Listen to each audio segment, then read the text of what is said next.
He called me at one point and asked if I might partner with him because he'd realized there was a lot of food service involved in running a baseball operation, and that's my background. So, to make a long story short, obviously I said yes, but when he called, I looked at the financial statements and I said, Jake, you realize that what you're buying here is a giant fast food restaurant with a ballpark attached to it.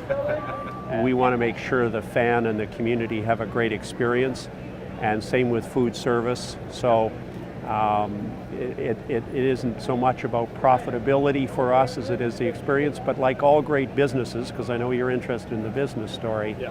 If you look after your customer, in our case the fan, then the top line works very well and the bottom line works very well, and that's what's happened. You mentioned the idea of investing from the heart. It's all very nice, but when we walked in here, I had been coming to Nat Bailey since the 1950s and thought it was going to be Yankee Stadium. Well, it turned out to be, frankly, a dump. Yeah. Nobody'd spent any money on it in 30 years, and we realized that in order to not only make a go of it, but to have any kind of fan experience that you could be proud of, we had to spend some money. We raised enough money between the park board and ourselves to pour some into the Nat, and it still maintains its sort of retro feel, but it's a very pleasant facility now. When we met Andy, he came in as a consultant because Jeff and I had succeeded in fully confusing ourselves as to how to run this thing and what we're supposed to do. Every business instinct we had from running large companies was absolutely dead wrong. Andy came in and he was vastly overqualified. He's worked in Washington, D.C., he's worked with the Expos, he's worked with the Miami Marlins. He came in to consult for a while and started to give us a real idea of what needed to be done.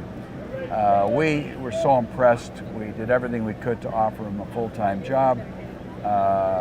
He liked Vancouver, his family liked Vancouver, and so the relationship took off. Vancouver is a great sports town. You just got to give them the right product, and through Andy and our investments, I think we've done that. The Olympics were a great success. I was happy to be involved as a board member, and it worked very well. We just saw the final report. The great thing is this facility here, Hillcrest, which the park board now runs, which the city invested in, has turned out to be a great feature, works well with the park.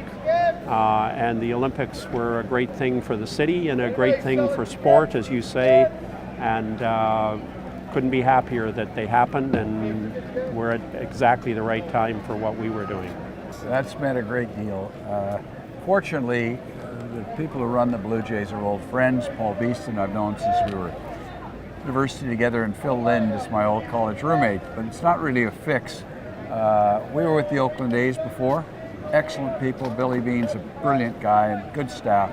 But the Blue Jays care about the Canadian brand, and they care about Vancouver, and they have a different approach to player management, which is very helpful to us, in that they believe in bringing young people together, high draftees, and leaving them here for a summer. So it's meant we've had a great product on the field. We've won 3 championships in a row, and they're very committed to this market. So it's a great partnership.